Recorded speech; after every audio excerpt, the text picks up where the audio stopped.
So hello folks, welcome back to World War II TV and another show in our what we are calling our Special Forces Week. And over the course of the months we've been doing these programs on the channel, we've reevaluated various figures, and books are reevaluating all sorts of figures from World War II. I'm thinking Douglas Bader, General Browning, Lee Mallory's coming up for conversation. There's a new book coming out on Nimitz.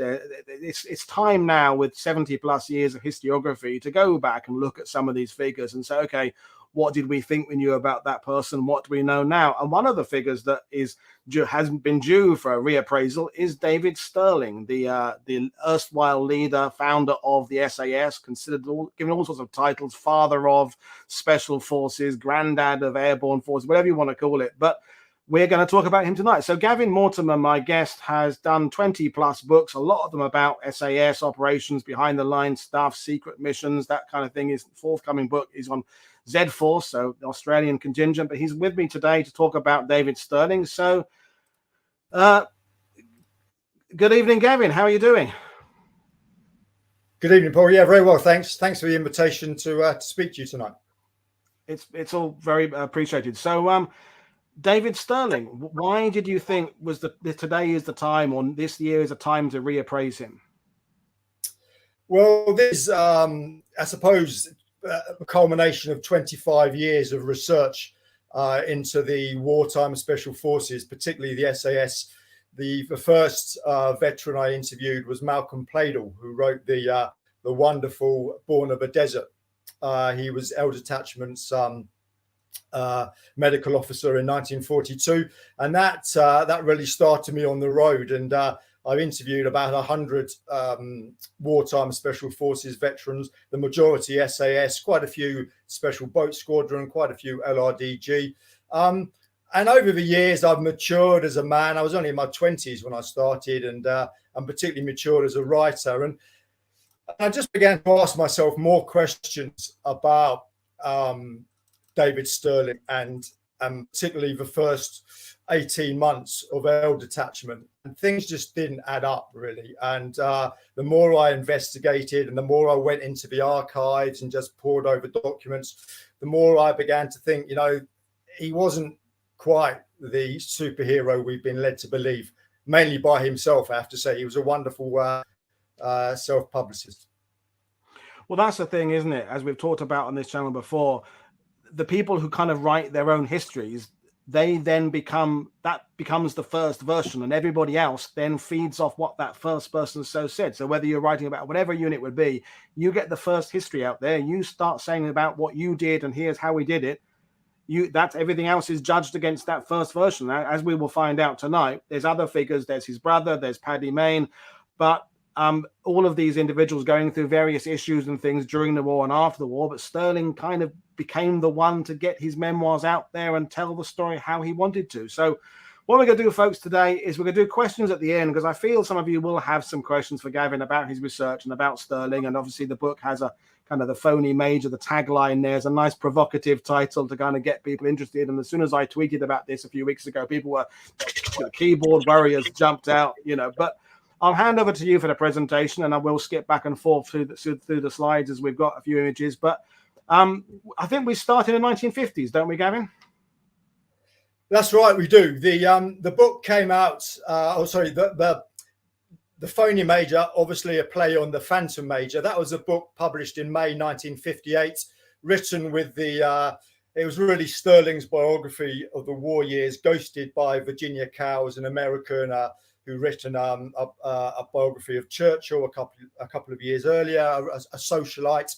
And the book was very well timed, fortuitous, because it was about a year and a half after Suez. So British prestige was really at a low point, and we were in search of heroes to remind us of our past glories. And along came the Phantom Major. Now, the Phantom Major was made possible by something that happened in December 1955, and that was the death of Blair Mayne. I'll refer to Blair Mayne as Paddy Mayne tonight, as he's more commonly known. Paddy Mayne, there we are, was killed in a car crash, age 40, in December 1955. Now, in my opinion, Paddy Mayne was the greatest guerrilla fighter of the Second World War, probably on any of any nation. And David Stirling was deeply resentful of Paddy Mayne during the war. And after the war, that sort of transformed into a bitterness and an envy against Paddy Mayne, who was everything that from a guerrilla fighter's point of view, David Stirling wanted to be, but wasn't. Now, twice in the years immediately after the war, David Stirling had attempted to write a book about the early years of the SAS. Again, just for the sake of clarity, I'll refer to them throughout as SAS, even though obviously it was L Detachment for the first year and a bit. And but the first time was a collaboration that David Stirling tried to get the story out with a few of the officers, and Paddy Mayne wasn't interested in that. And then again, in about 1951, Stirling wrote his own memoirs, and he took them to the publisher John Murray, and John Murray rejected them, saying they were too mundane. Now, the death of Paddy Mayne removed an obstacle. It meant that Stirling could tell his story and tell it the way he wanted it to be told. Now, you've got to remember, of course, that Jock Lewis was dead, killed December 41. McGonigal was dead too, November 41. Bill Fraser, working class man, ruined himself. Brilliant special forces operator, but had ruined himself through drink. And so there was no one really from those early days. The other officer was Charles Bonington, but he was a very peripheral figure and had been captured on the first raid. So there was no one really to stand in Stirling's way to tell the story how he wanted to tell it. And so that's what he did. And the Phantom Major, the title comes from, Stirling would have you believe that it was the nickname given to him by the Germans. It was actually the Germans didn't call him the Phantom Major. The Germans thought that Stirling was a commander of the LRDG. They thought the SAS and the LRDG were one and the same, which to a degree they were, of course, because the LRDG, the Long Range Taxi Group, as they were known, drove the SAS to their targets for the first 7 or 8 months of their existence after the disastrous first raid, Operation Squatter. So it was understandable that the Germans confused the two. But the name Phantom Major, which is actually the name of a celebrated murder case in the 1920s of a World War I major who killed his wife and then went on the run this was in the south of England. It was Randolph Churchill that came up with the Phantom Major. He was in propaganda. He was for a rather farcical few weeks recruited into the SAS by Stirling purely to publicise their exploits. And the only operation he went on was the Benghazi in May 1942, which was a disaster. And but in August 1942, the war in North Africa was not going well. They needed a hero. The British press were beginning to really give a lot of praise to Rommel, the Desert Fox. So they needed an equivalent. So they came up with the Phantom Major. And just I'll give you an example. It first appeared in the Evening Standard, which is the paper that Churchill wrote for. He did the diary column in the late 1930s. There was no byline, but some of what was written was included in a letter by Randolph Churchill to his father a few weeks earlier. And he says, Major David Stirling, first cousin of Lord Lovett, the Commando leader, was taking horses from Alberta to Texas when he learned of the outbreak of war. He heard the news at Montana, sold the horses, and set off back to England. The next day, the Scotsman picked up the story and more or less the same. Curiously, it said that last year, Stirling was awarded the DSO, to which has been added a bar. That was inaccurate. It's just the DSO he'd been awarded. It even reached as far as Australia and the Sydney Sun. And I quote, the Major leads a band of men who have become known as super commandos, Sometimes he goes out alone, on other occasions with a handful of his super fighters. The phantom disappears before the guards can recover. Even the 8th Army chiefs do not know the major by sight, but his name is a legend in every unit throughout the desert. So this really created the legend of a phantom major. And it's worth mentioning, Gavin, that in 1942, there have been some special forces operations that it's fair to say haven't gone well. I mean, we covered Operation Colossus, a couple of weeks ago on the show, and the concept of dropping people behind the lines and doing things, in the desert behind the lines, clearly the concept has merit, but there's been some teething issues with the success of these various missions. So although they're trying to publicize them, they're kind of waiting for some success before they can really go to town. And I suppose the desert is where consistently they start getting results, the LRDG and the SAS. So the British press, I guess, are waiting for a hero to be able to come out of this. And Stirling, the timing is important. Would you agree? Yeah, the timing is absolutely important, and they had some success. Obviously, they had the Sidi Hanish raid of July the 26th, when they destroyed or damaged 30 aircraft. That was it's immortalized, driving onto the desert airfield in their jeeps, and the previous month they'd done something similar.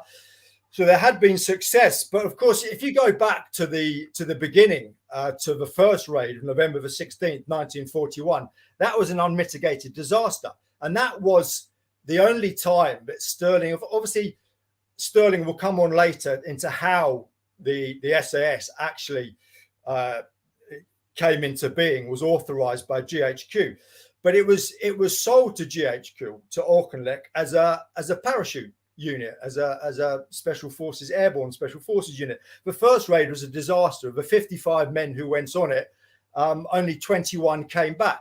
34 were killed or captured. Thank goodness Paddy Mayne came back, because Paddy Mayne carried the SAS along with Bill Fraser for the next 6 months, really. And this is where Stirling's resentment began, because they went with the long-range desert group. They went to Sirte, the airfields of Sirte and Tammet, at the beginning of December. Bizarrely, Stirling just took one man, Jimmy Broth, to Sirte airfield, and unfortunately Stirling stumbled into a slit trench and alerted the Italian sentries, and so they had no success. Mayne, on the other hand, at Tammet, with 5 other men, destroyed 24 aircraft and shot up a mess full of aircrew. 2 weeks later, they went back to the same airfields. Mayne repeated his success. This time, I think it was 27 aircraft. Stirling again drew a blank at Sirte. This time, they realized that they were straight into a minefield. Johnny Cooper whispered to Stirling that they were in a minefield. Stirling stood up and shouted, "What's that? What are you saying?" and alerted the guards again. So, beginning of 1942, what does Stirling do? He appoints Paddy Mayne as the training officer. Now, if it's one person, it's like having your star centre forward and making him coach of a team, or the orange carrier at half time. And so, but he did that because he was jealous of Mayne's success. And in the meantime, Bill Fraser and 4 men from number 11 Scottish Commando had destroyed 37 aircraft. So Stirling was really beginning to feel the pressure. But he went to Borat in January 1942, had no success. He took a canoe with him, and on the journey there, obviously over the rocky terrain, when they arrived and they had 2 SBS men with them, they took out the canoe and it was just in bits. 2 months later, he tried something similar at Benghazi, exactly the same thing with the canoe. So he just wasn't learning from his mistakes. Now, yesterday, for example, I was at the National Archives, and I'm researching a book about Bill Stirling and focusing on 2 SAS. And this is very interesting because this is Operation Chestnut, which was July 43. The first two SAS operation is in Sicily. And this is a 4-page document, lessons, written by Bill Stirling. And it's everything from what they'd learned from Operation Chestnut: planning, training, dropping, equipment, medical, rations, really detailed document. David Stirling never did anything like that. He didn't learn from his mistakes. And as he says in the Phantom Major at the beginning, that it was a little bit tricky writing the book because they had to rely on their memory because there was no documentation from those early raids. Why not? Because Stirling just treated it as a game. And it was Paddy Mayne, as I said, who really carried the SAS and evolved it. And it was his idea to use the Jeeps in June 1942. And of course, this just created became more isolated. He spent more and more of his time at Cairo, at his brother's flat. This was Peter Stirling, who worked at the embassy.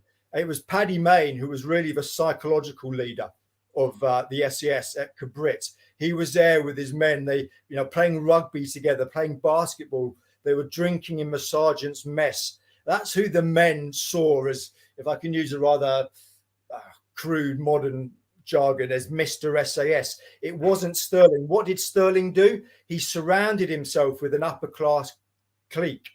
You had Randolph Churchill, who should never have been anywhere near the SAS. You had Fitzroy MacLean. You had George Jellicoe. Then you would have Stephen Hastings, Carol Mather. These are all men from exactly the same backgrounds. And he'll invariably either Eton or Harrow and Oxbridge. And that's the class that Stirling felt comfortable among. He didn't have the common touch, the ability. That's really something that I discovered realised talking to the veterans. When you mentioned Paddy Mayne, their eyes would widen and they would speak with reverence of Paddy Mayne. David Stirling, it was just, they respected the man, but it just wasn't the same bond because they didn't know David Stirling.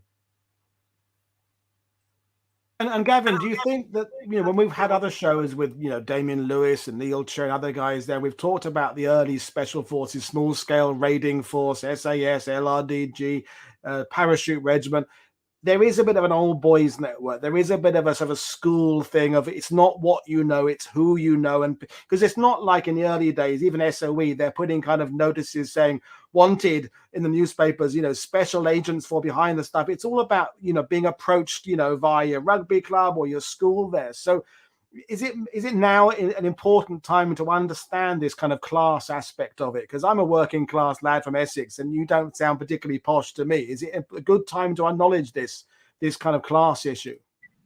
Absolutely it is. Yes, indeed. Now, that's not, there were many upper class. I mean, George Jellicoe, for example, a bit of a hero of mine who was just, I've never met any SBS soldier, veteran, who didn't have anything but the highest regard for Jellicoe. But nonetheless, it was very much, you were chosen on your background. Michael Foote of SOE has said this, that is exactly the same in SOE, that it was even worse in SOE. You didn't even have to have military experience. If you worked in the city, that would do. You're the right sort of chap. Now you would get some people who were perfectly suited, were wonderful, even with that background and lack of experience. We'll come on to Bill Stirling in a minute. That photo there, if you can see the one I'm looking at, that's on Bill's wedding day in December 1940. David and Bill on the left. But generally now, and without a doubt, there was some resentment within the SAS brigade about for Paddy Mayne, that he was a grammar school lad. He was just a middle class lad, went to a grammar school, went to Queen's fine university, but he didn't quite have that impeccable credentials of so many of the smart. Evelyn Waugh described number 8 Commando as the smart set, and Paddy Mayne didn't belong to that. And there's a great story that I include in in the Phoney Major of when David Stirling is he's at Cabrit, and it's Paddy Mayne. Sorry, beg your pardon. Stirling is at his brother's flat as he normally was in Cairo. Paddy Mayne is at Cabrit, and Stephen Hastings and Carol Mather, both guards officers. They were supposed to have had PT at 6 o'clock, but these two they got back. The whole squadron had got back late from operations the previous day, and they were still in bed. They were at 6 o'clock, and Paddy Mayne summoned them to his tent and said, "Where were you at 6 o'clock?" And they just sort of laughed at her and said, "Oh, well, you know, we're having a lie-in." And Paddy Mayne just looked at them and said, "That's not good enough. In this squadron, my squadron, there is no distinction between men." And so they hot-footed it back to Cabrit, to Cairo, to David Stirling, to the more salubrious surrounds of shepherds, and because they just weren't used to this. So there was no doubt a privileged, entitled set that David Stirling felt comfortable with. But then you have someone like Bill Stirling, and Bill Stirling had the common touch, which is not surprising because he, when his dad died, aged in 1932. Bill was aged 20. He became laird of Keir, and with that came a lot of responsibility, a lot of status, a lot of power. But he had to deal with the vast staff of the estate. He was opening tombolas. He was judging the fancy dress at the local village fete. This in his early 20s, but he took that experience and just this curiosity of humanity, which David Stirling didn't have. David Stirling was volatile, he was immature, he was insecure, everything that Bill wasn't. And Bill had a much warmer and respectful relationship with Paddy Mayne than David ever did. Brilliant stuff. I mean, that's typical of the era, though, isn't it? You know, when I'm thinking of Alan Allport's great book, Browned Off and Bloody Minded, about the British Army in the 1920s and 30s leading into World War II. You know, it was that kind of tradition of if you had three sons, one went into the priesthood, one went into the army, and the other one went into you become a solicitor. And there was kind of these standard things there. And the elder brother often had to carry the family, you know, the responsibilities and, I say, learn the ropes. And a younger brother can maybe be a bit more free to travel and do things. And you know, again, with the fact that Bill Stirling and Paddy Mayne are so integral to the SAS is the key thing about your book. It's not that you're really kind of bashing David. It's just that you're elevating other people to the recognition they deserve. Yeah, absolutely. Yeah, I'll just take a couple of minutes to talk about Bill Stirling, who I describe as he was the intellectual force of the SAS. Paddy Mayne was the physical force, and David Stirling was the salesman. David Stirling had charisma. What I discovered is that David Stirling had this.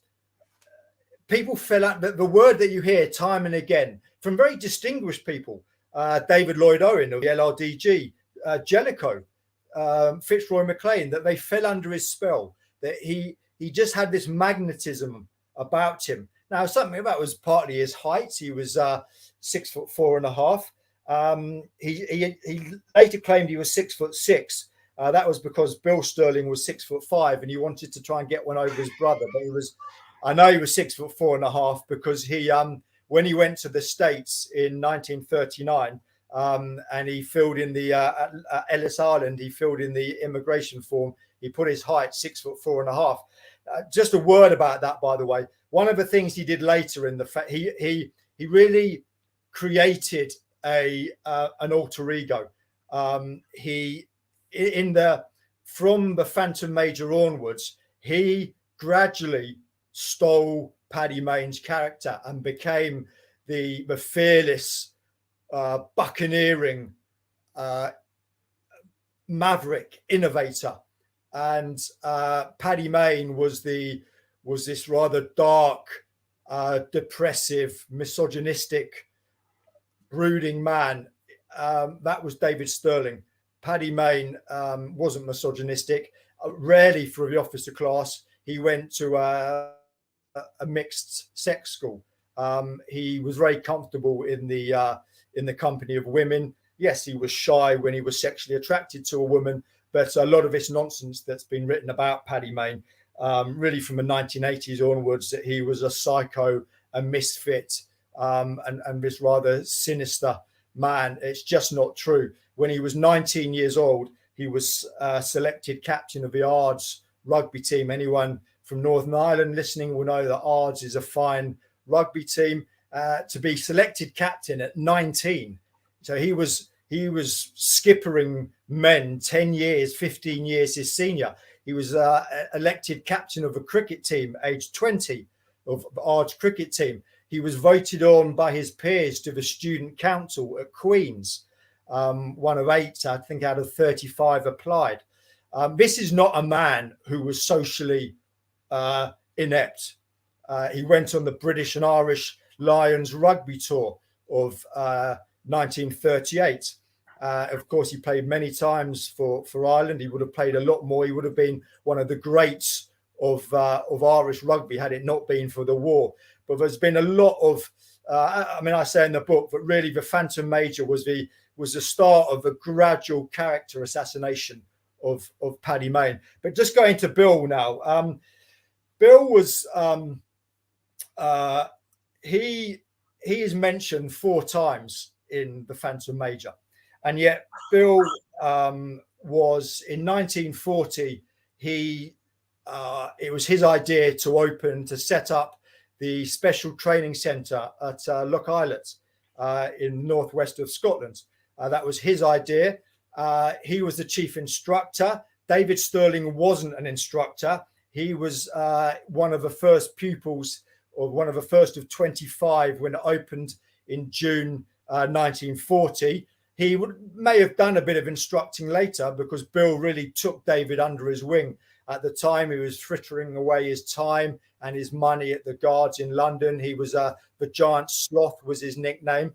But in fact, he was caught speeding. He was in September 1940, David, near the family home in Dunblane, and he described himself in court as an adjutant at a special training centre who required a military vehicle because he did a lot of driving.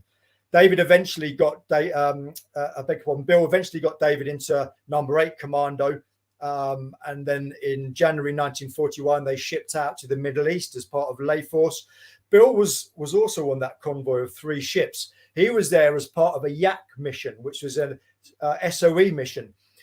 Bill at first had been invited to join what we were saying earlier, Paul, about the old boy connection, because Bill went, like David, went to Ampleforth and Trinity. Unlike David, who didn't graduate, Bill did, and in history.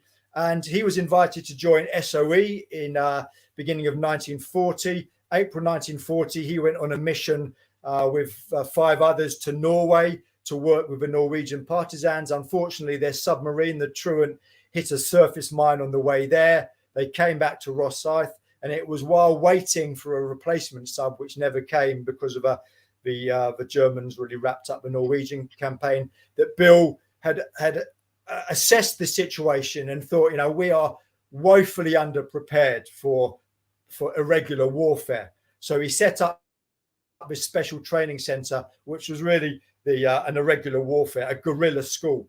And that brought together some of the great figures. I'm talking Freddie Spencer Chapman, Mike Calvert, Jim Gavin, Peter Kemp, and Tommy McPherson. And through that school came hundreds of commandos. And the course would last for 2 weeks. They were drilled in everything from navigation, night marches, unarmed combat with Furbin and Sykes. A lot of people have probably heard of those two. Amphibious skills, and they had German and Italian maps that they would be familiarized with, German and Italian weapons. It was way before its time. Anyway, back to 1941. So this is actually how the SAS came into being. Bill went out with an SOE mission with Peter Fleming, the YAC mission. The objective was to try and recruit Italian POWs into the Garibaldi division, which was an anti-fascist unit. But the Italians were so apathetic. They said, no, we're quite happy being POWs. We want to sit out the war as we are. So Bill then went to work at SOE Cairo, which at the time was a complete shambles. Bill reported this to GHQ, to Wavell. Wavell asked him to spy, in effect, on SOE, which he did with the help of Lady Ranfurly, who was a secretary at the time and a family friend. And she would smuggle out papers in her bra. Bill would copy them and then take them to Lieutenant General Arthur Smith, who was Wavell's chief of staff. And the result was that Bill Stirling wrote a report on SOE, which led to a complete shake-up of SOE because it was dysfunctional at the time. And then Bill had done such good work that he was then hired, if you like, by General Arthur Smith as his personal secretary. So he was at GHQ. He had a very good, an intimate understanding of the situation in North Africa and the war, the strengths and weaknesses of the British Army at the time. And it was at this time, of course, that David had left Lay Force. He joined Jock Lewis in this practicing a parachute jump. He injured his back, and while in hospital, he came up with the idea for a small airborne unit which would grow into the SAS. Now, Bill Stirling worked with that on David, used his experience to draft the memo together. Now, the myth that I'm sure a lot of you are familiar with is that David Stirling, depending on which of his accounts you read, he either went over the wire of GHQ, under the wire, or climbed through the wire while on crutches, out sprinted the guards, got into GHQ, went into the first office he came into, which happened to be someone who didn't like him, an old guards officer, then went into the second office, and Neil Ritchie, General Neil Ritchie, took one look at it and said, had a sort of like a eureka moment. What actually happened, far more prosaic, is that Bill gave it to Arthur Smith. General Smith said, my brother and I have come up with something. We think it's got legs. And sure enough, it has got legs. Now, where's the evidence for this? Well, the evidence is actually, it's everywhere. It's all around us. I'll give you three examples. Roy Farron, the great Roy Farron of 2 SAS fame, when he wrote Wing Dagger in 1948, he wrote, quote, Bill was, with his brother David, the pioneer of the SAS idea. Charles Johnson, who was the secretary at the embassy and lived with Peter Stirling in the Stirling's flat throughout 1942, wrote in his memoirs, Bill and David found fame in the Middle East as the founders of the SAS. Gavin Young, a former guards officer turned reporter who interviewed David Stirling for the Observer newspaper in 1974, afterwards wrote, David and his brother Bill invented the SAS. Indeed, the wartime joke was that the SAS stood for Stirling and Stirling. So why has Bill been written out of it? Well, Bill was, part of it is, as you touched on earlier, Paul, about the firstborn, the primogeniture. He had inherited money, land, title, status. David, as the fourthborn, had got nothing.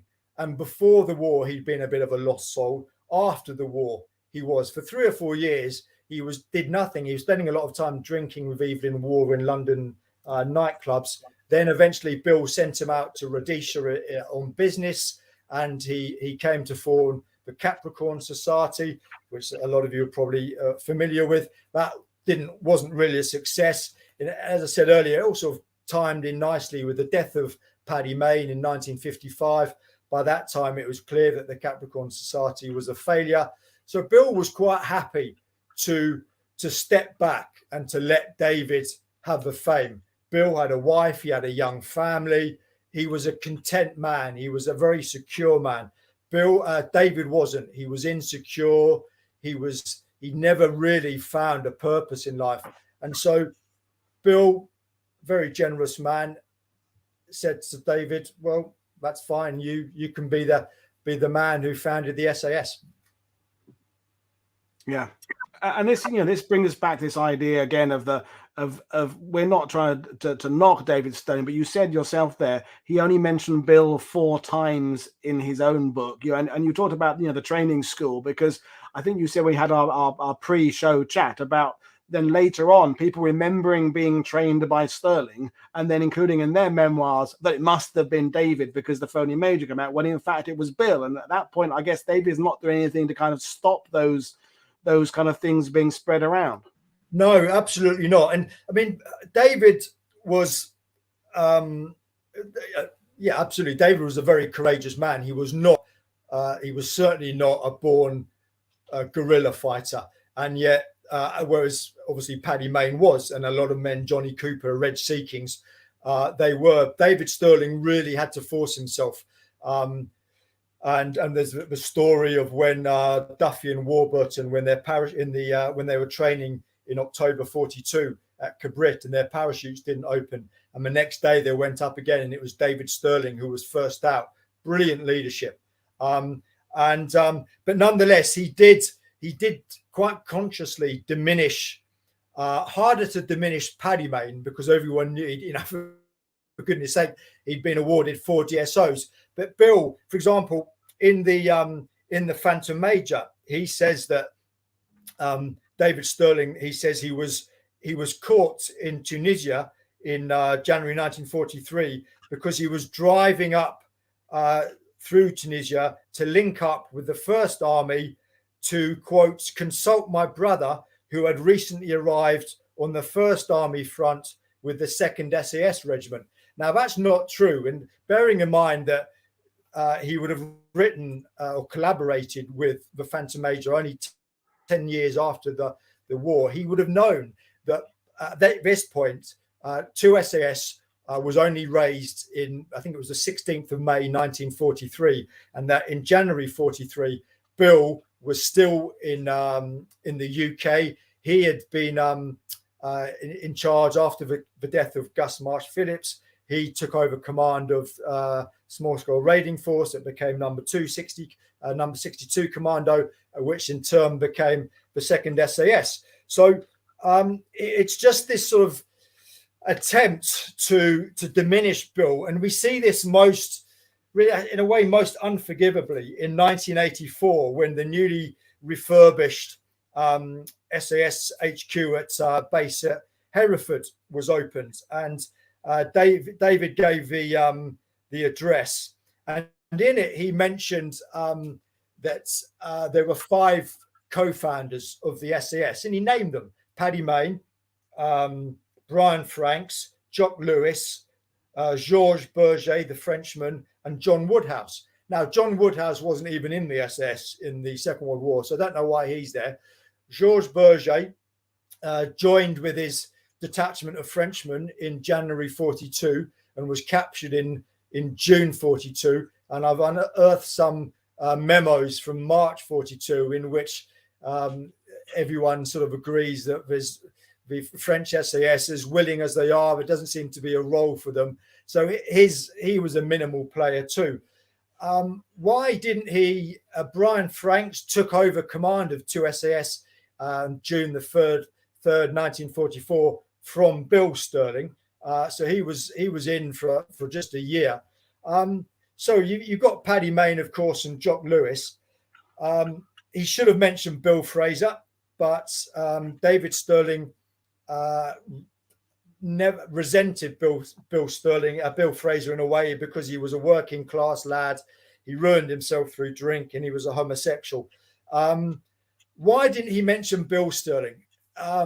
Because Bill Stirling, he knew that Bill Stirling really was the father of the SAS. And if you look, for example, they did that one parachute jump in November 1941, and then that was it. No more parachute jumps, despite GHQ memos, again, that I mentioned in the book, saying we regard the SAS as a parachute force. But David just refused to do it. And why is that? Well, we don't know really. Was it that he'd lost his nerve of the parachute jump? He'd had 2 parachute jumps. Neither had been a success. Obviously, it was more effective to use the LRDG. But as soon as Bill Stirling took over 2 SAS, or rather raised 2 SAS, he straight away used the SAS as it had originally been intended. Small parties dropped deep behind enemy lines to attack the lines of communication. And in fact, he really wanted, he had a lot of quite terse memos with 15th Army Group in the summer of 1943, because he wanted just to saturate northern Italy. We're talking 100 parties of 2 or 3 men. In the end, he got Operation Speedwell, which was I think it was about a dozen parties of 2 men, and they were very effective, blew several trains off the lines. But it was Bill Stirling who really, as soon as he got the chance, reverted to SAS to what had been the intention when he and David came up with the idea in August 1941.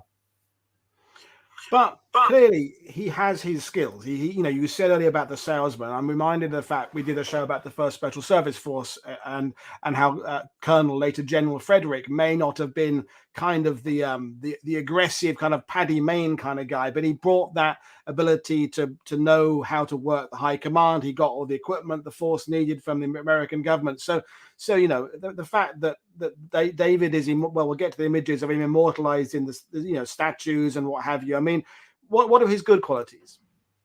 Well, as I said, he was physically very brave. Yes, he had great contacts. He was very, very persuasive.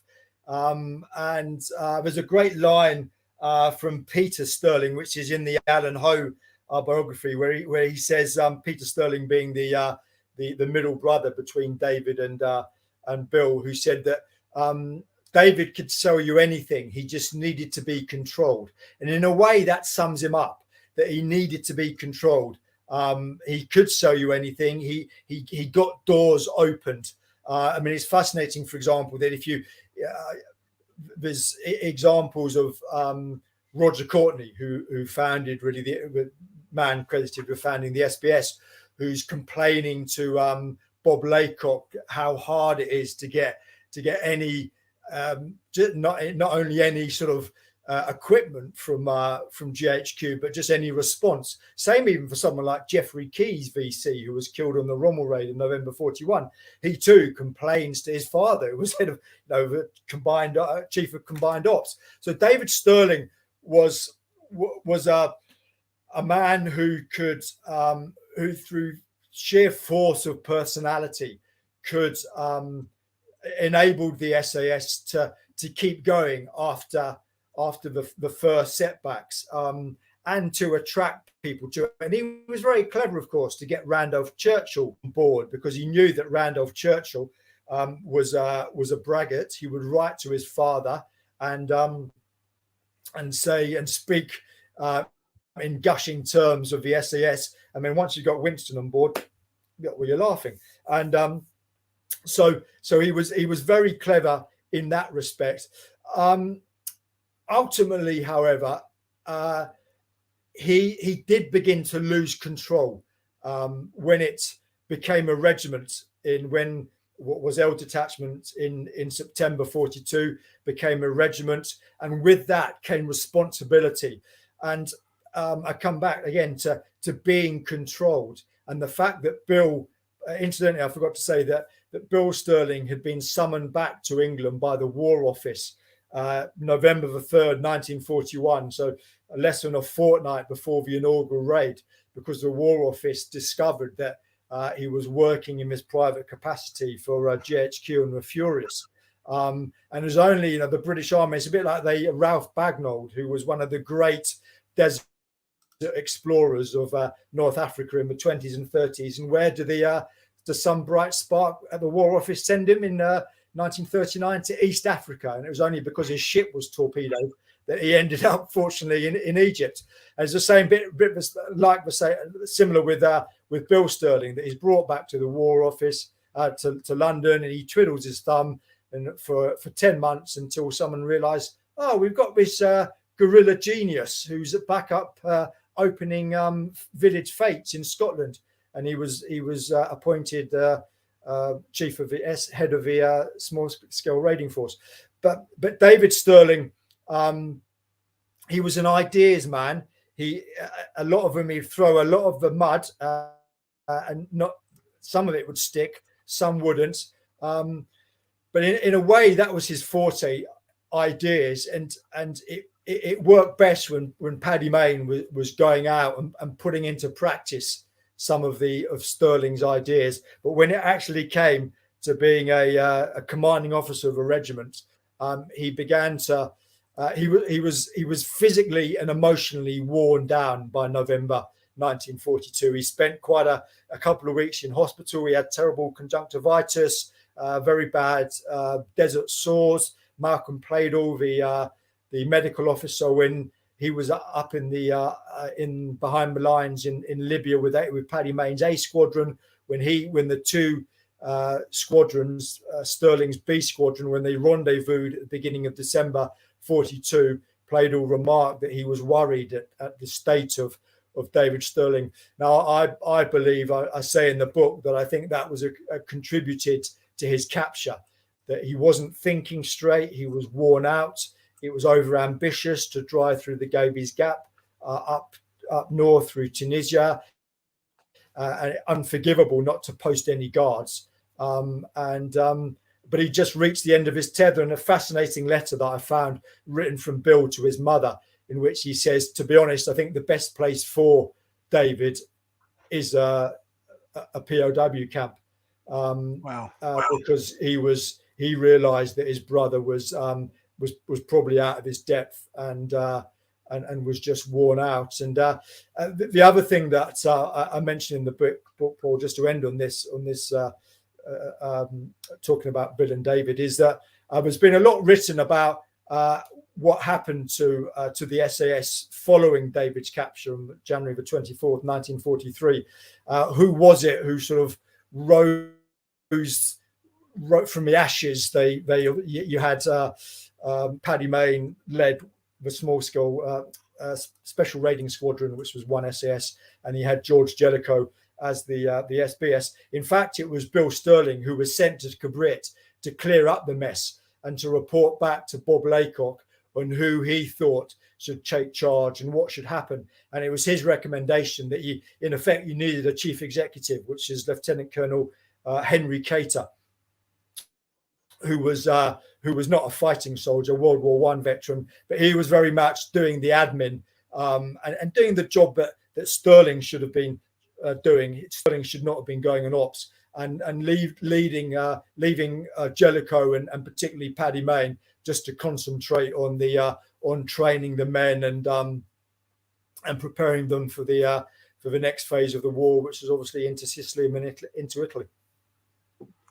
And I'm thinking now, Gavin, about how I started this and talking about the fact we've got 70, 80 years of historiography now. And, in that era, you said in the time you've been writing, we now have a much better understanding of, I'm going to use the term PTSD, but there's, other names for it and what have you. So we can now understand, and someone said in the sidebar, how, living and working and fighting in the desert is a stretch any man.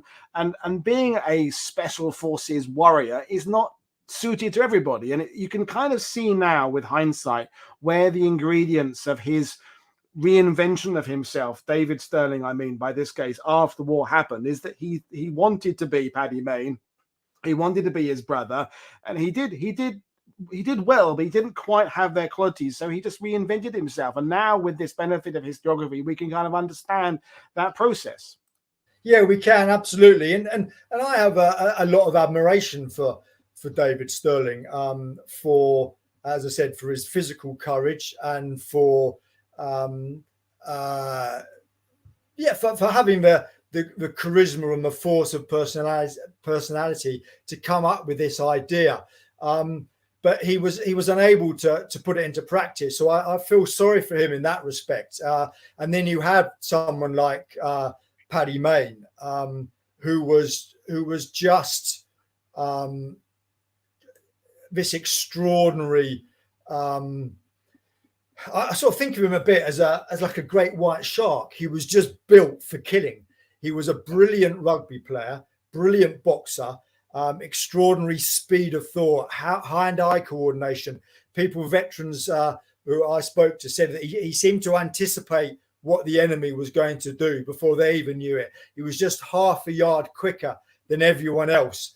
And men, we talk about genius in the arts, in science, invention, etc. But you can also be a genius in war, and Paddy Mayne was. People like him come along very, very rarely, and it was wonderful for the SAS that he was there at the right moment at the right time. I don't believe for 1 minute, but we know now that it's not true. That David Stirling, again, one of the little embellishments in the Phantom Major is that Paddy Mayne was under close arrest when he recruited him to the SAS. That wasn't true. He was waiting, and he was actually hoping to go out to China. He just recovered from a bout of malaria. It was actually Bill Stirling who recruited the officers to the SAS. Paddy Mayne had just escaped the clutches of Geoffrey Keyes, one upper class Englishman who he didn't think much of. He would not have gone. He would not have joined David Stirling, who was quite similar in temperament to Geoffrey Keyes. Similarly, the Charles Bonington, for a long time, it's puzzled me. How did Charles Bonington end up as an officer, one of the first 6 officers? Because he wasn't in lay force. He joined the Australian Imperial Force as a trooper. And but then researching the book, he was in the same year at Ampleforth as Bill Stirling. And he was the only pupil who outshone Bill Stirling. Bill Stirling was a bit of a star academically and athletically, but Charles Bonington was even greater. And so that's how he came to be one of the officers, because Bill recognised his worth. Bill was also a bit of a rugby fan, so he'd have known of Paddy Mayne pre-war. But that's right. So David Stirling does he has reinvented himself, and he was able to do so because Paddy Mayne died young. Of course, what would have happened if Paddy Mayne had died aged 80?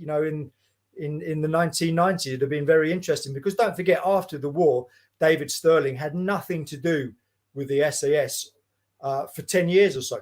He went off to Rhodesia, and he didn't attend the Long Range Desert Group, who had a Rhodesian branch, tried to get him along to their reunions.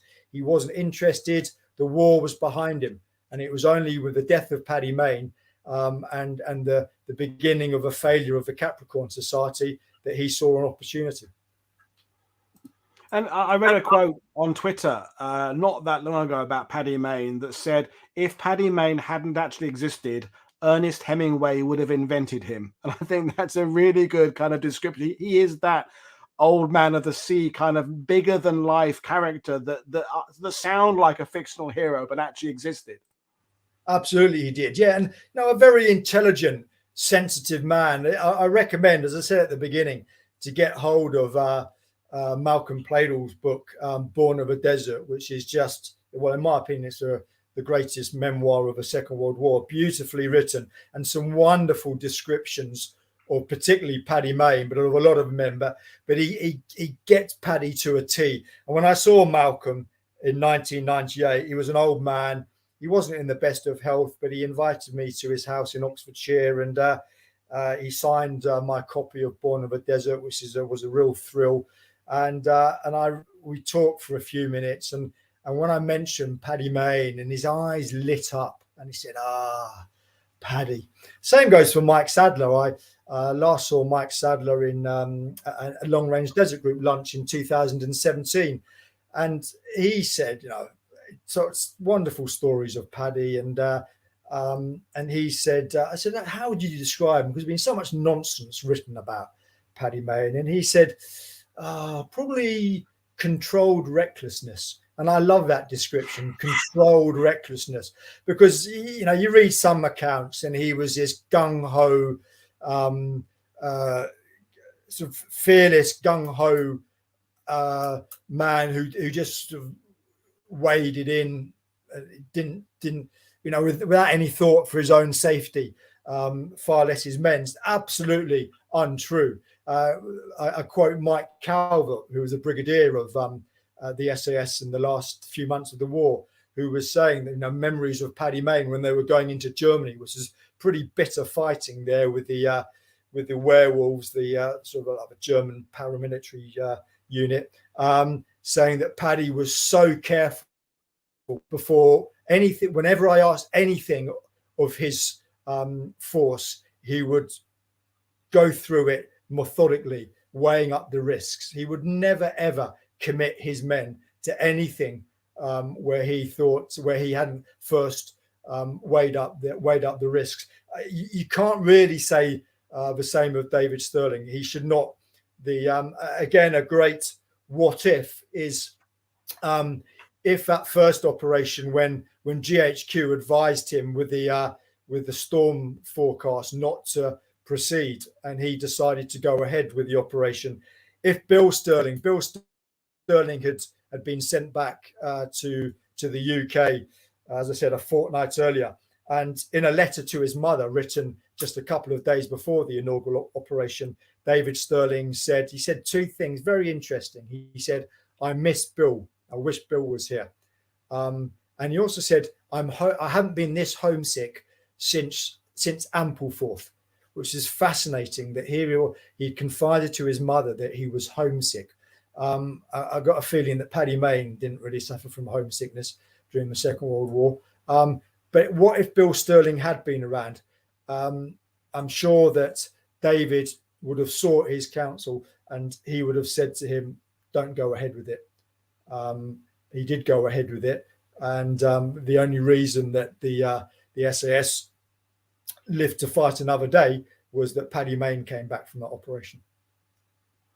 Well, that's brilliant stuff, Gavin. And, you know, I'm going to do questions and things now. But, you know, the thing about, as you said it yourself, you've been mostly focusing on the SAS, a few other subjects in your writing, but you're older now than when you started. And, you know, we evaluate these things. We can look at things afresh. And regardless of what David Stirling, Bill Stirling and Paddy Mayne's qualities were, the fact is, it was through all of these and these brave men that we do have, the SAS does have this legacy now. But when you're researching these books generally, the SAS, there's all this baggage of the fame, and, you know, every guy you meet in a pub knows someone who was in the SAS. Everybody has a preconceived notion because they've seen a film, read a comic. There's already been discussions, Gavin, about the forthcoming TV show. I think Tom Hardy's in it, and how are they going to portray Paddy and David. So is it a bit of a burden having to deal with everybody's kind of preconceived notions? Yeah, it is. I mean, it's the cult of the SAS, isn't it, really, which started in 1980 with the embassy siege. Very interestingly, before the embassy siege, it was the LRDG which would get bothered by Walter Mitty. So I've got when one of the LRDG veterans passed away, his family gave me he had every single long range desert group newsletter from the end of the war. And it's fascinating reading some of the letters, because they would get this is sort of from the 60s and 70s, these people claiming to have been in the LRDG, because there was there's a film, I think, A Sand of the Sea, with Dickie Attenborough in 1959. I may be wrong there, around about 59, 60. And so no one really had heard of the SAS. And then that change of the embassy siege, and then you had the Falklands and Pebble Island a couple of years later, etc. And suddenly everyone, all the fantasists and the weirdos, they all came out and claimed to have been in the SAS. And I mean, I get fewer now, but probably over the years, I must have had 100 or so letters or emails from people claiming that their father, great uncle, grandfather, etc., were in the SAS, and could I fill in some gaps? And you know, I know I can check whether they were or they weren't, and overwhelmingly they weren't. And it's even got to the point where I've gone up to visit an elderly chap, a wartime generation, who claims to have been in the SAS, and he was in an old people's home, and it became, within 5 minutes, I knew that he was telling porkies. And so it was very English. We just had a cup of tea and a custard cream, And but he couldn't tell me anything other than what he'd read in the book. You know, oh, Paddy Mayne, great man. David Stirling, great man. But you know, didn't know his squadron commander. You know, his NCOs, etc. Couldn't put any operations they'd been on. And yet he'd done a good job. He had been in North Africa and in an RAF recovery unit, so they would go out into the desert to recover aircraft and salvage them. You know, vital work. But somewhere along the lines in his dotage, he just decided that his war record wasn't quite sexy enough, and he decided to jazz it up a bit. And it's just sad, really. And from what I gather, that it happens more and more today with these people who say, yeah, of course I was in Afghanistan, etc., etc. But you know, they know they weren't, so they're only making themselves look stupid, really.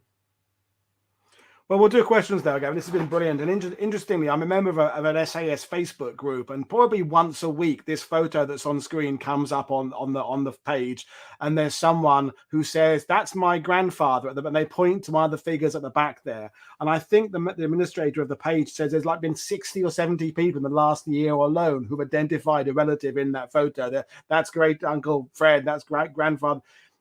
We've had a question: who is the figure in the first Jeep there in that photo? Well, now, I have heard that is, I think, McDonald. And I did hear one of the veterans told me that he was RTU, because he disappears after the desert, that he was RTU'd for pilfering. Now, that was what the veteran told me. And someone contacted me a few years ago from Canada to say that in the 60s, this chap here used to turn up in his regimental blazer to Rotary dues. This is somewhere in the middle of Canada.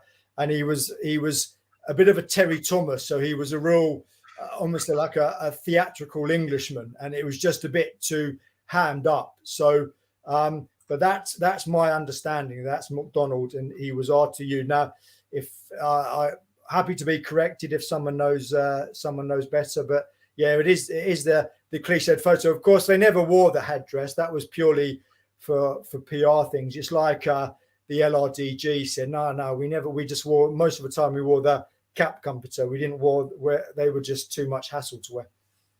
Which kind of brings up the salesman idea, isn't it? Because you mentioned the siege there in 1980. Those images did more for kind of British prestige around the world than any amount of advertising campaign by a government could have done. And photos like that, with that image of going into desert wearing kind of Arab headdress, like these did incredible value for propaganda, for people thinking, seeing those in the newspapers, War Illustrated back home. And I guess it's fair to say that David Stirling was probably better at that kind of publicity side of things than either Paddy or Bill or the other figures were. Yeah, well, absolutely. Good point, Paul. And I mean, in the SAS War Diary, compiled in 1946, this shows you what Bill Stirling was like. He's described in the SAS War Diary as the man from the shadows. So no one really knew of Bill Stirling, and he was just very discreet. Absolutely. He was, David was a great publicist, and I don't want to, he was a self-publicist, but which of us who isn't, we all are a little bit. And but he was great at getting Randolph on board, Churchill, to publicize. The other person he got on board was Cecil Beaton, the photographer, who to take some photos. Those famous photos, you've probably seen them when they're doing the parachute rolls of the at Cabrit. That was him, and so he was really good at promoting the whole Phantom Major thing. And he would have known that Randolph Churchill was going to do the whole Phantom Major thing. I'm sure he was a little bit embarrassed when the quote from his Sydney Sun about it was more or less the Phantom Major going off by himself and killing Germans, and you wonder if that may have caused a little bit of resentment among the others. But nonetheless, they say there's no such thing as bad publicity, so I think it did them no harm. And we had a question from Dr. Phil Blood about you. Have you written about David Stirling's post-war years? And I mean, the book that apparently he does cover the whole of his life and this post-war period of the memoirs as well. So, he lived as in 1990. He passed away. Yeah, he did. Yeah, and he had a very interesting post-war life. Not really a success. He, as I said, with the Capricorn Africa Society, which was well intentioned, and then he got into television, bringing television to Kenya, and then of course he opened up. He dabbled in what you would know as sort of high-end mercenaries, I suppose. But he never really found his place, I have to say, and that's why, in a way, 1980, the embassy siege really brought him back into the limelight because after that, and you really can't emphasize enough how that changed the whole perception of the SAS, particularly when, the year before in 1979, Peter de la Billière, who was commandant, actually wrote to the Daily Telegraph to say that, the SAS were not some sort of paramilitary unit, because they've been getting a lot of really bad publicity, things that have been happening in Northern Ireland, and there were various Time Out in particular, the listings. Now we know Time Out magazine is a rather harmless, fluffy listings magazine. In the late 70s, it was like a real far left organ, supporting everything from the Iranian Revolution to the Red Brigade, and fairly sympathetic to Irish terrorism. And that really went after the SAS in two articles that were a lot of inaccuracies, but nonetheless there was a general perception. So the embassy siege was wonderful, how it changed overnight, and it gave us sort of a second wind, if you like. And David Stirling found himself writing forwards to books, appearing on TV, giving interviews, and of course he collaborated with Alan Hoe for his biography, and he that's right, he died, and he was knighted. He died in 1990, and he was knighted the year before his death. And no one, when we talk about the figures like Douglas Bader, no one, once they've built up that legend, do they ever backtrack. And it's not, I'm not saying they should. You get to a certain point where the fame around you just go with the flow. It happens to actors, it happens to military heroes, it happens to anybody. Once you've got that certain, this is your life fame, no one stands up and say, actually, it's not just me. There was a team of people around me. I defy anybody to kind of stand up at that point and say, actually, no, I shouldn't have all this attention. You just roll with it, don't you?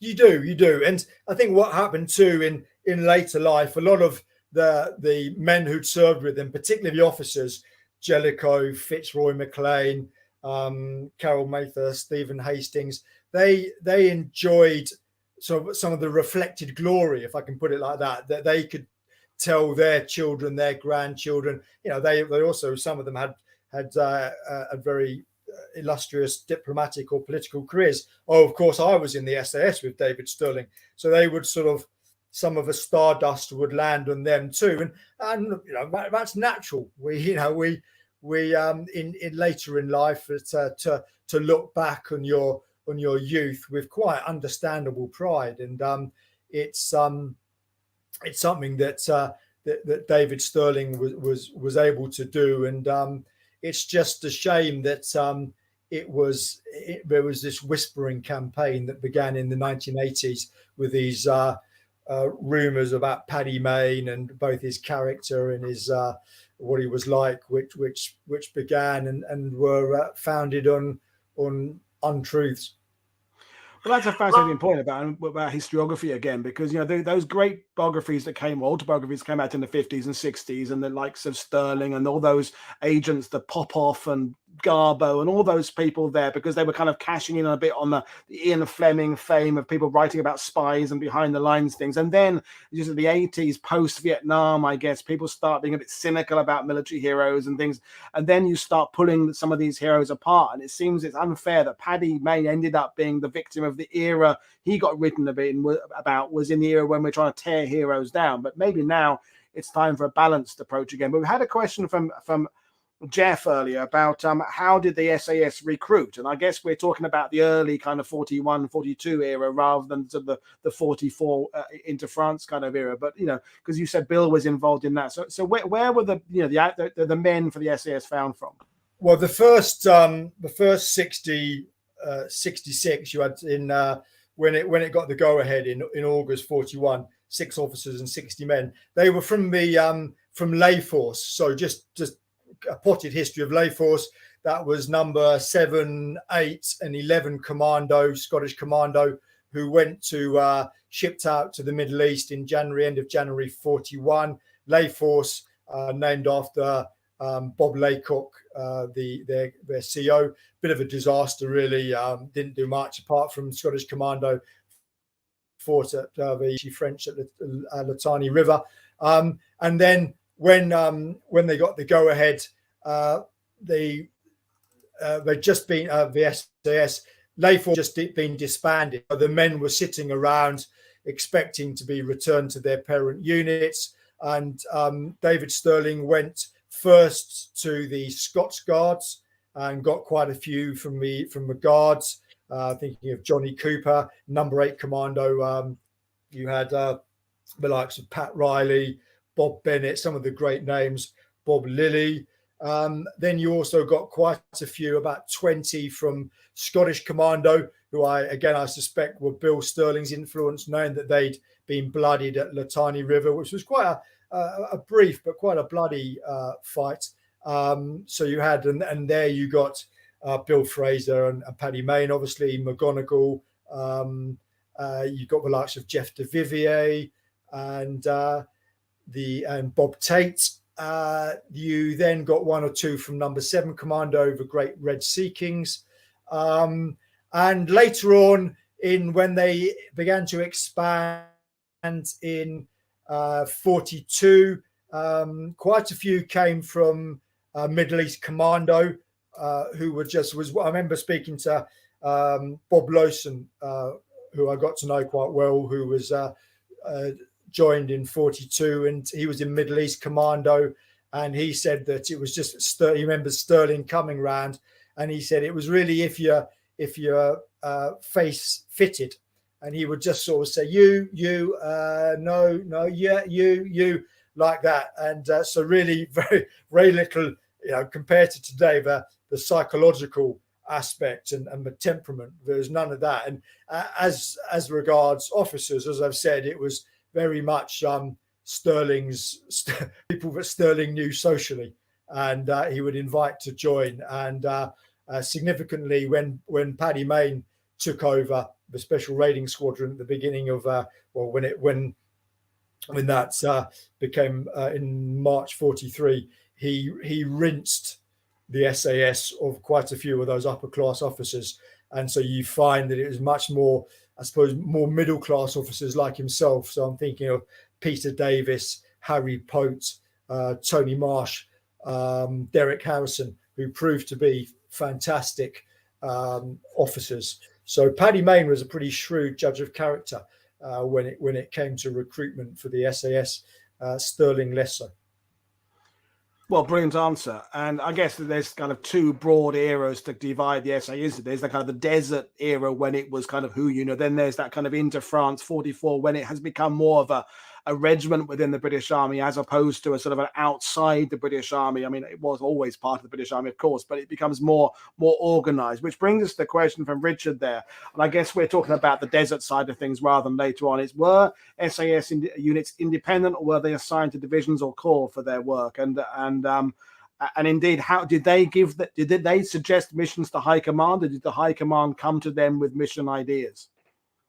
Good question. They were independent. Independent until, of course, they became a regiment in 42 under the BDI of Montgomery, and Montgomery really didn't think much of Stirling.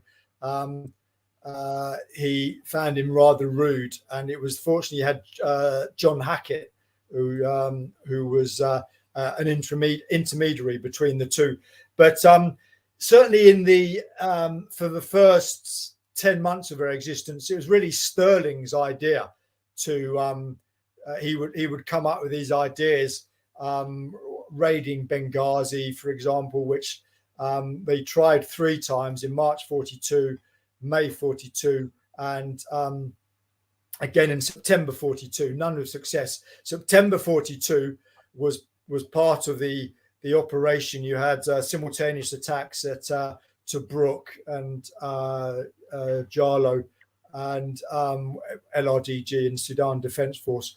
That was coordinated through the 8th Army.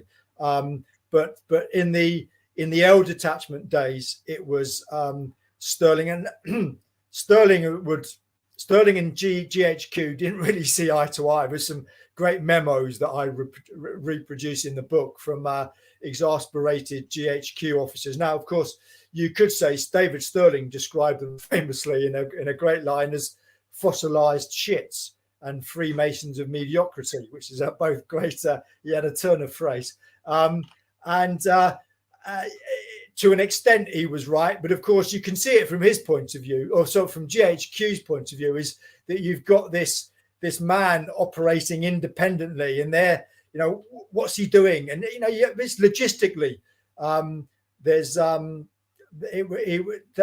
David Stirling wasn't really one for logistics. There's a quote used from the quartermaster at Kufra, Peter Upshur, who says, the LRGG, wonderful. Logistically, everything completely well organized, and they would give me what they wanted, how much of it, when they wanted it. Perfect.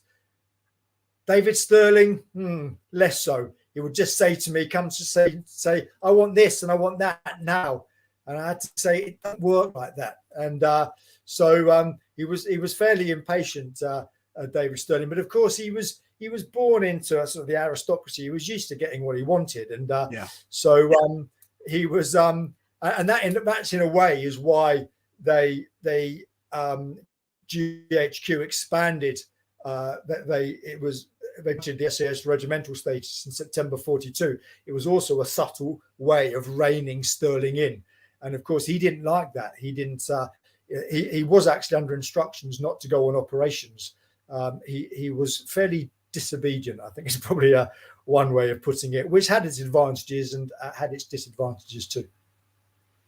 And thank you. And Dr. Phil Blood makes the point there about, Stirling does come across as running an upper class club. And there is definitely a bit of that in the 41, 42 era that, as you said, once he gets captured, the SAS loses a bit of that and becomes more of a kind of a middle class, working class thing. And another question, which is a bit of a banal one, really, but it's come up several times in a sidebar, is if during the war, did pink camouflage come in for the vehicles, or is that purely post-war? That came in during that was the long range desert group who came up with that idea in about I think it was Guy. It was either Ralph. No, I can't remember when exactly it was. It was either Ralph Bagnold or his successor Guy Prendergast, both of whom were seasoned desert explorers during the late 20s and early 30s, and they found that was best in the when the sun was going down or coming up, that pink was a good color. So it started with the long range desert group. Brilliant stuff. So I think we're kind of coming to the end now, because we're going to bring you back in April to talk about Z-Force. So just to sort of whet the appetite for when you come back on again, because people have been asking, what are you working on now? I mean, you've just received copies of your latest book today. Is that right? Yeah. Z Special Unit, which features really another of my heroes, Ivan Lyons, who was, a lot of well known to any Australians watching this, although they probably not because it's in the middle of the night or whatever, early in the morning, but well known to Australians, Operation Jaywick, and in particular, which was one of the greatest special forces operations of a war in Singapore in September 43, and that was a wonderful combination, if you like, of sort of British officers and Aussie soldiers, and that's and I was fortunate enough to speak to Lieutenant Michael Tibbs, who was a officer on the submarine Tantalus that went to pick up the Rimau party in the second ill-fated operation. Who's still going strong, and exchanged emails with him last week, and he was able to discuss his memories, which was wonderful. And that's something, that which I'd love to talk about, because I just feel that not enough British people know about Z Special Unit and Ivan Lyons, and who was very much of well, no, that's not true. I was going to say he went to he had quite an unusual, really from the same social class as David Stirling, but a bit of a maverick, and he liked his beer. And one night in Singapore, prior to the war, he had a large. The legend is that he had a large tiger tattooed in his chest, allegedly after the tiger beer. But whether or not that's true, and I don't know. But anyway, he had this tiger, and he was a bit of a maverick, and but he was brilliant in his as a guerrilla fighter, and he was, in a way, he was like David Stirling in that he had the ideas and the innovation, and he saw what was possible, and he had the force of personality to get what he wanted. But he was also good at putting his ideas into practice. If you like, probably a good way of describing it is he was a sort of a cross between David Stirling and Paddy Mayne. Oh, the perfect Ben. And we did have a show about Operation Jaywick with Lynette Silver, the Australian historian, but that doesn't mean we can't tackle Z again, because again, it's this historiography thing. Lynette started writing about this 30 years ago, maybe even 40 years ago now. Now there's a new, but these subjects are fine to study them again and again from different points of view. Lynette is Australian, you're British. It's, you can't tackle them enough, I don't think. We have one more question, and the question is, who designed the winged dagger? That was Bob Tate, and rather naughtily in Phantom Major. Bob Tate was Scottish Commando. He went on. He was one of Bill Fraser's operators, and he was. He then went, or he served throughout the. I'm just trying to think. Was he on Operation? He was in A Squadron. I think he went on Operation Handsworth. But anyway, they had a competition to design the winged dagger, and that was Bob Tate. I think it was David Stirling who came up with Who Dares Wins. This is Jeff DeVivier, who was Bob Tate's good mate. They were best men at their weddings. He said that the first motto was attack and destroy. And they didn't like that. They found that a bit too a bit gung-ho. And then Who Dares Wins, which is brilliant. But it was Bob Tate. But yeah, rather cheekily, David Stirling tries to take credit for that in the Phantom Major, but it was Bob Tate. And I've been corrected saying it's a sword, because daggers, swords, that whole special forces symbolism, because you have daggers on Commando badges, there's daggers in American special forces. So it all gets a bit complicated. When is a sword a sword, and when is a it's a flaming sword of Excalibur, and the man who is responsible for the winged dagger misnomer is Roy Farron, who needed a good title for his book in 1948, which is a great book. I thoroughly recommend it. So he came out with winged dagger. They published, probably some publisher who thought, nah, winged dagger sounds better than flaming sword, so it was winged dagger, and it's stuck ever since. But yeah, quite right, it's a flaming sword. And that is a brilliant point to finish on, because it explains how things sort of said in the 50s can leave legends and myths that still endure. As you said, a publisher might have just said, yeah, winged dagger sounds better than sword, and that's it. It suddenly becomes referred to as a winged dagger. So going back to Stirling writing his own memoirs, everything that follows then is based off what Stirling wrote, which brings us right back to how we started the show. So perfect way to end it. So I'm just going to remind people what we've got coming up in the next, and then I'm going to come back and say goodbye. So folks, an early one for you tomorrow morning, or late, depending on where you are in the world. So 8:30 GMT, I'm talking to Dave Holland again, the American living in Australia, and we're tackling again Guadalcanal, but we're talking about Chesty Puller for that show. And then tomorrow evening, same time as today, 7 p.m. GMT, we're talking about 30 Assault Unit with Dave Roberts. So that's another Commando force. So you know about them. They're the guys going into Normandy later on the Bremerhaven, all sorts of behind the line stuff, intelligence gathering. So that'll be great. And then Friday, of course, Jenny Grant is coming on to talk about Polish Commandos. So it's Commandos for the rest of the week. But I'm going to bring Gavin in to say goodbye. And it's been absolutely fantastic talking to you, Gavin. So we will arrange a date for April for you to come back and talk about Z-Force. So I'm looking forward to that. Thank you very much for having me and giving the opportunities to talk about the book, and I hope I've been able to sort of just give an idea of what it's going to be about. And as usual, folks, the link to the book is in the description below, and it's not out quite yet. When is it actually out, Gavin? I think it's May the 26th. But you can get your pre-orders in now, folks, through whatever source you want to, online, or the bookstore link in the description below, or your bookstop of your local choice. So that's Gavin Mortimer's reappraisal on the career and life of David Stirling. So that's it. We'll bring it to an end. So this is Paul Woodadge for World War II TV saying I'll see you all again for 2 shows tomorrow. So don't forget, if you're new to the channel, don't forget to hit that subscribe button and click the little bell so you receive notifications. Cheers, everybody. Have a good rest of the day. Bye.